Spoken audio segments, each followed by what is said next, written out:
안녕하세요, 여러분. 건생톡입니다. 오늘도 이렇게 중요한 이야기 들으러 와주셔서 정말 감사합니다. 오늘은 특히 50대 이후 우리 인생 후반전을 준비하는 분들께 꼭 필요한 아주 현실적인 돈 이야기입니다. 혹시 요즘 이런 생각 자주 드시나요? 지금 벌고 쓰는 건 괜찮은데 은퇴하고 나면 어떡하지? 아이들도 키워놨는데 내 노후는 누가 챙겨주나? 혹시 병원비라도 크게 들면 어떡하지? 사실 누구나 걱정됩니다. 요즘은 기대 수명이 85세, 90세 넘어갑니다. 길게 보면 은퇴 이후에도 30, 40년을 더 살아야 하는데 이걸 그냥 연금만으로, 퇴직금만으로 버틸 수 있을까요? 그래서 오늘은요, 제가 지금까지 수많은 사회와 전문가들의 조언, 그리고 실제로 준비 잘한 분들의 이야기를 바탕으로 50대 이후 돈 걱정 없이 사는 아주 현실적인 방법 하나하나 풀어서 알려드리겠습니다. 꼭 기억해 두시고 오늘 이야기 끝나면 실천할 것 하나라도 딱 정해 두셨으면 좋겠습니다. 자, 그럼 시작해 볼게요. 먼저 우리가 흔히 착각하는 게 있습니다. 은퇴 준비는 돈을 많이 모으는 게 전부다. 맞는 말이기도 하고 틀린 말이기도 합니다. 왜냐하면 은퇴 후엔 얼마를 모았느냐도 중요하지만 얼마를 쓰느냐가 더 중요해집니다. 즉, 내 돈이 들어오는 파이프라인을 최대한 늘리고 나가는 구멍은 최대한 막아야 한다는 거죠. 이걸 위해서 딱 3가지 큰 축이 필요합니다.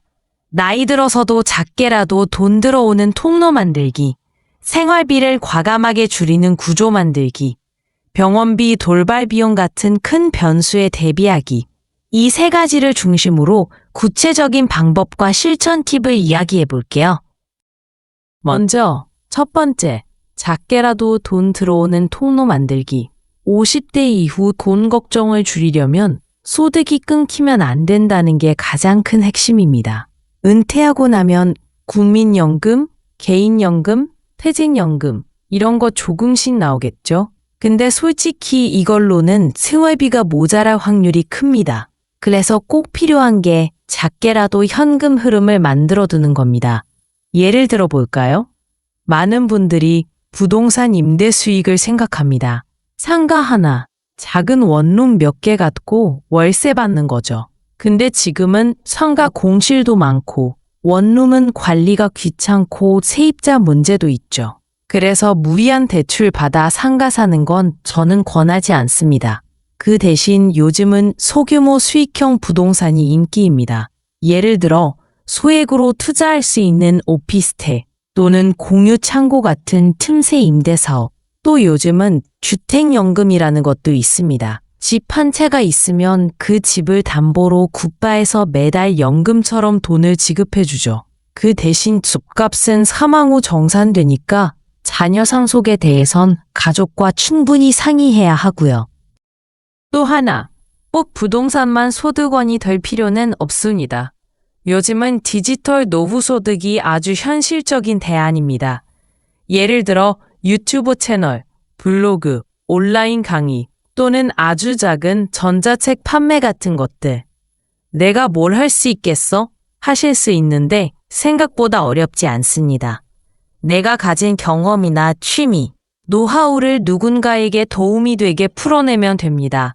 예를 들어 요즘 50대 이상 분들이 가장 많이 하는 게 유튜브에서 퇴직 후 농사 이야기, 시골 생활 브이로그, 반려동물 키우기, 꽃 가꾸는 법, 간단한 건강유리법 같은 콘텐츠입니다.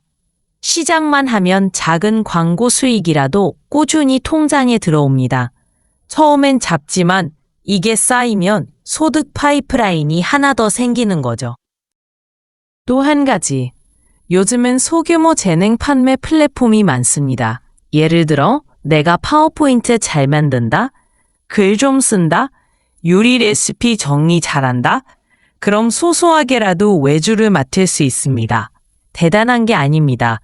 내가 가진 것에서 소득 통로를 만드는 겁니다. 여기서 팁 하나 더 드리면 이런 소득 파이프라인은 크게 한 방에 만드는 게 아닙니다.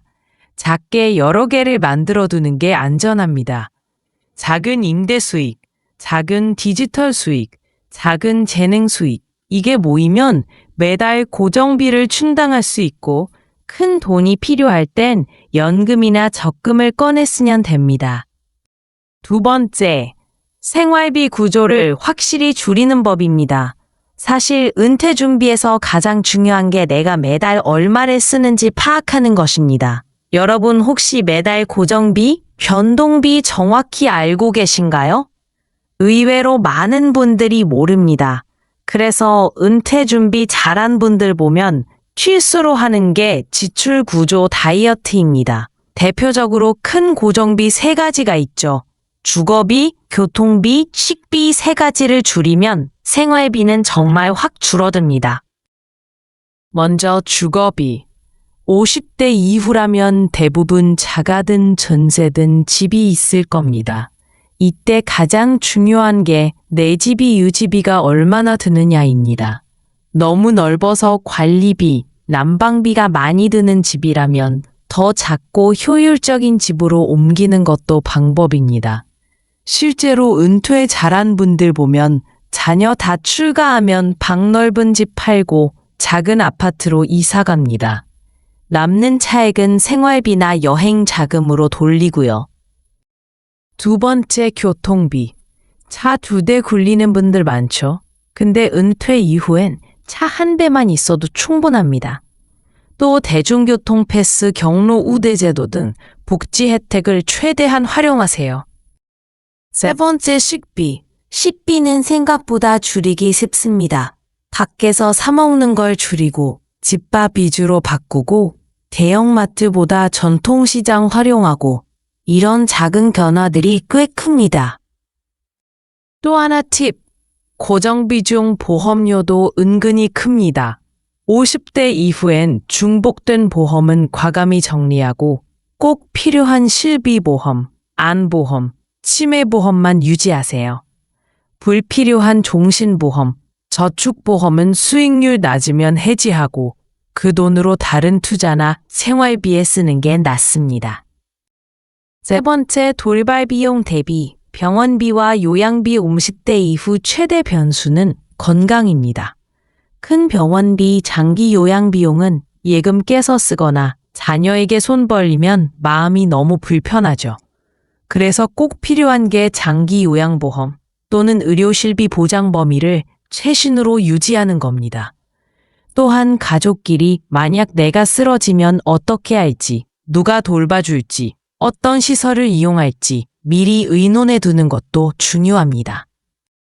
자, 여기까지 들으셨으면 혹시 머릿속이 복잡해지셨나요? 괜찮습니다.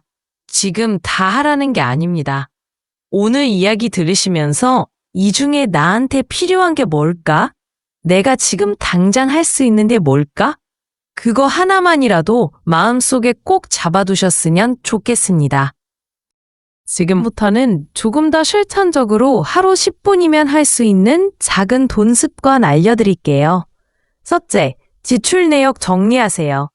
스마트폰 가계부 앱에 카드 내역만 불러와도 한 달에 어디에 돈이 나가는지 딱 나옵니다.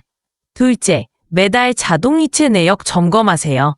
안 쓰는 OTT, 휴대폰 부가 서비스, 중복 보험료 이런 데서 새는 돈만 모아도 한 달 몇만 원, 1년이면 100만 원도 아낄 수 있습니다.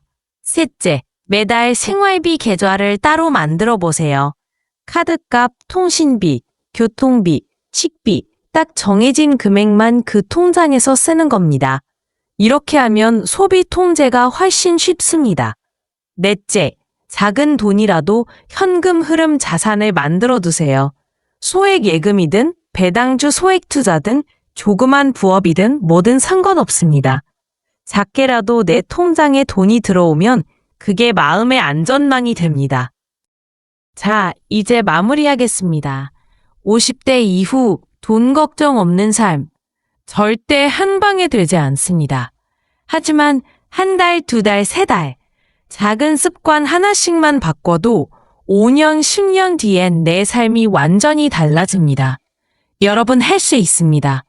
오늘부터라도 하나만이라도 실천해 보세요. 그리고 저랑 같이 앞으로도 이런 이야기 꾸준히 나누면서 더 건강하고 더 든든한 노후 준비해가요. 영상이 도움이 되셨다면 구독, 좋아요, 알림 설정 해주시면 앞으로도 현실적인 돈 이야기, 건강 이야기 꼼꼼하게 전해드리겠습니다. 긴 이야기 끝까지 들어주셔서 감사합니다. 오늘도 건강하고 든든한 하루 보내세요.